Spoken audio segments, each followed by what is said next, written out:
Guyyaa har'aas egaa sharafa ani isiniif qabadhee dhufe hordoftoota keenya kanneen akka Awustiraaliyaa doolaar, Kanaadaa doolaar, Swiss firankii, Yuuroo, Paawundi sterlingii, Turkii riilee, Oomaan riyaal, Joordaan diinaar, Kuweet diinaar, Dubaay diraam, Saawudii riyaal, Baahrein diinaar, Kaatar riyaal, Ijipshaan paawundi, Israa'el shekel, Yemen riyaal, Indiyaan ruupii akkasuma biyyoota hedduu isiniif qabadheetiin dhufeetiin jira jechuudha. Egaa akkuma beekamu guyyaan har'aa Seettemberii 26 baatii 9 2025 egaa kan isinii fidee dhufe immoo kallattii lamaan karaa baankii fi gabaa gurraachaa yeroo baankii keessa baankolee jiran hedduutu jira.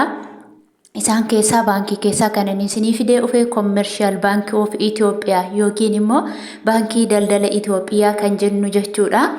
Yookiin immoo Nigdi baankii kan jedhamu isadha. Kan isinii fidee fakkeenya baankoleen Awwaash baankii, Sinqee baankii, Wagaagen baankii wantoota baay'eetu jira. Garuu ani kan isinii barreesse Nigdi baankii waan ta'eef isatti fayyadama irra caalaatti informationii ani irraa argadhu irra caalaatti isadha. Akkasumas immoo biyyoota Arabaa warra jiranii fi baankiin mootummaa isa waan ta'eef irra caalaa kan isin fayyadu isadha waan ta'eef egaa nagaan daganne nagaan koo lafaaf bakka jirtan isiniif haa baay'atu. Hordoftootaaf jaallatamtoota kabajamtoota maamiloota kiyyaa egaa dhugaa dubbachuu guyyaa har'aa jechuudha iddootti sagalee waraabame hamaama keessa taa'ee waraabaa jira. Dhugaa waaqa akka uudidan jarri tochoo uudidanii hamaama lixeen kalas sadaa jedheen hamaama keessa taa'ee isinii waraaba. Dhugaa fataadha hamaamiin biyya kana jechuudha.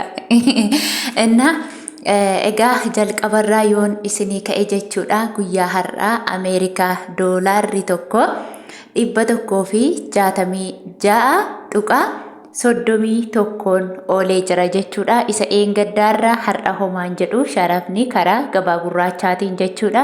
Akkasuma immoo karaa baankiitiin 138.74 oolee jira jechuudha.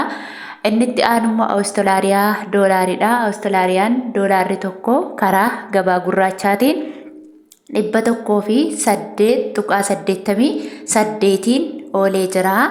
Akkasuma karaa baankiitiin immoo Awustiraaliyaan doolaarri tokko 88.83 oolee jira jechuudha.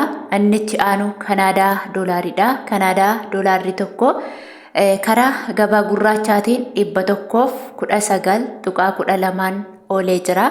Akkasuma karaa baankiitiin immoo Kanaadaa doolaarri tokko 98.68 oolee jira. Innitti aanu Swiss frankiidha. Swiss frankiin tokko immoo karaa gabaa gurraachaatiin 207.9 oolee jira jechuudha. Akkasuma karaa baankiitiin immoo Swiss frankiin tokko 169.33 oolee jira. Innitti aanu yuuroodha. Yuuroon tokko karaa gabaa gurraachaatiin 194.46 oolee jira. Akkasuma karaa baankiitiin immoo yuuroon tokko 161.66 oolee jira. Innitti aanu paawundi sterlingiin tokko karaa gabaa gurraachaatiin 221.92 oolee jira. Akkasuma karaa baankiitiin immoo paawundi sterlingiin tokko 182.79 oolee jira. Innitti aanu Swiidin kiroonidha. Swiidin kiroon tokko karaa gabaa gurraachaatiin 17.7 oolee jira jechuudha. Akkasuma chaayinaa hewaan tokko karaa gabaa gurraachaatiin 23.32 oolee jira. Karaa baankiitiin immoo chaayinaa hewaan tokko 19.6 oolee jira jechuudha. Akkasuma Turkii riileen tokko karaa gabaa gurraachaatiin 4.0 yookiin duwwaatiin oolee jira. Innitti aanu Oomaan riyaalli tokko karaa gabaa gurraachaatiin 432.32 oolee jira. Akkasuma Joordaan diinaarri tokko karaa gabaa gurraachaatiin 234.46 oolee jira jechuudha. Innitti aanu Kuweet diinaaridha. Kuweet diinaarri tokko karaa gabaa gurraachaatiin 543 tuqaa 91 oolee jira. Akkasuma immoo Kuwait diinaarri tokko karaa baankiitiin immoo 445.35 oolee jira. Annitti aanu Dubaay diraam tokko karaa gabaa gurraachaatiin 45.24 oolee jira. Akkasuma immoo karaa baankii aan immoo Dubaay diraamni tokko 37.78 oolee jira. Annitti aanu Saudi Arabiyaa riyaalli tokko karaa baankiitiin 44.36 oolee jira. Akkasuma karaa baankiitiin immoo Saudi Arabiyaa riyaalli tokko 36.97 oolee jira. Egaa warri Saudii jirtan jechuudha. Akkaataa daldalaa yookiin immoo warri maallaqa keessan karaa gabaa gurraachaa isinii ergan jechuudha. Siistemii mataa isaaniitiin namoonni maallaqni keessan guddaa ta'e guddaa yeroon isiniin jedhu namoonni birriin keessan jechuudha 2,000 olitti 2,000 irraa kaasee isaa olitti warri ta'e 24 jira.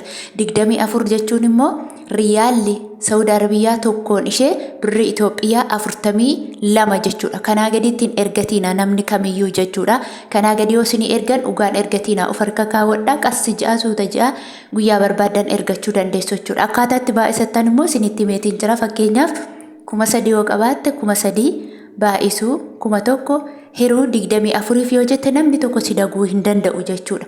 Akkasuma immoo namoonni birrii xiqqishuu qabdan hanga 200 yoo taate hanga 200 hanga 50 yoo taate 25 inni immoo 25 jechuun immoo riyaalli Saudii tokkoon ishee Itoophiyaatti birri Itoophiyaa 40 jechuudha. Tokkoon ishee birri Itoophiyaa 40 jechuudha. Kanaafuu namoonni immoo walqixa kaffaltu mashwaara yookiin immoo taaskii kan jedhani namni kamillee walqixa kaffaltu 50 mana teessanii akkaawuntiirra yoo galchitan akkasumas immoo yoo mana dhufanii sin harkaa fuudhanis 50 kaffaltu. Akkasuma immoo namoonni ati ni ergitaay maallaqa erguu hin dandeessaa jettanii ofii ko'anii erguu hin danda'u. Dhugaa dubbachuuf akkuma keessan kontiraata nejjedhaa ani mana arabaan jira jechuudha.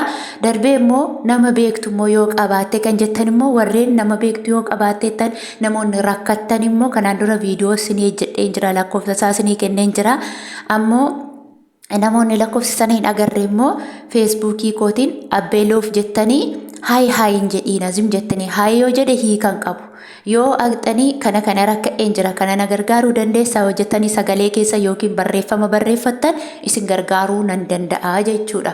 Malee akkasumatti feesbuukii irra haay isa jiru addiin deebisu ani.